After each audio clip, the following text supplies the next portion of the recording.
If you've tried to change your life and somehow you always end up back where you started, I'm not going to tell you to stay consistent or try harder, because the truth is, you probably are trying, you're just not actually changing, and that's a very uncomfortable thing to hear.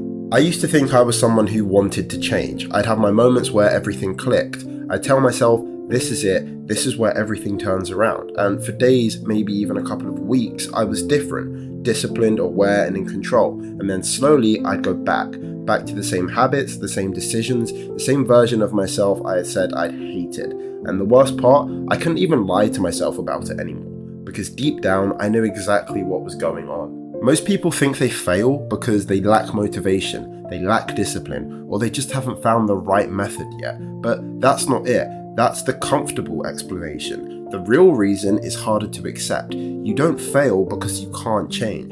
You fail because a part of you doesn't actually want to. And I know that sounds wrong, because you're sitting there thinking, why would I choose to stay like this? But think about it. Every version of you, even the one you hated, still gives you something.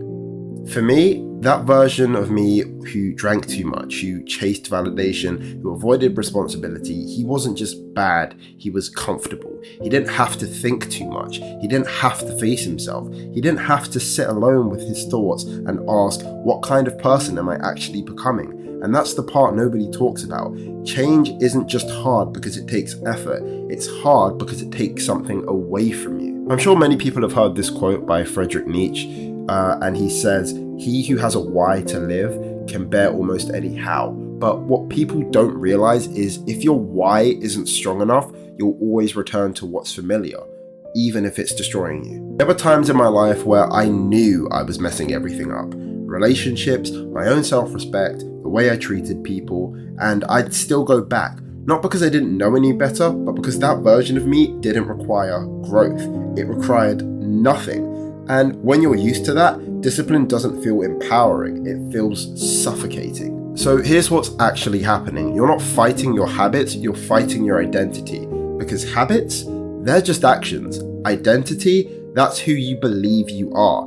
If deep down you still see yourself as someone who lacks control, someone who gives in, someone who's always messing up, then no matter what you do, you'll eventually act in alignment with that. You don't rise to your goals, you fall back to your identity. So the question becomes, how do you actually change? Not temporarily, not for a few days, but permanently. Stop focusing on changing your life and start focusing on changing your standards. Because here's the truth most people avoid.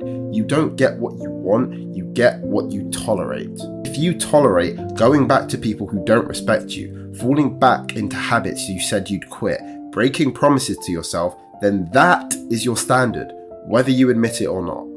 There was a point where I had to sit with that. No distractions, no excuses, just the realization that I wasn't stuck, I was choosing what I kept going back to.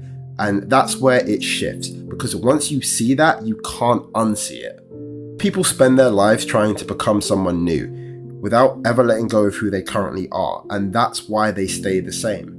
So if you feel like you keep falling, ask yourself honestly, are you actually trying to change, or are you just temporarily escaping who you've already accepted yourself to be?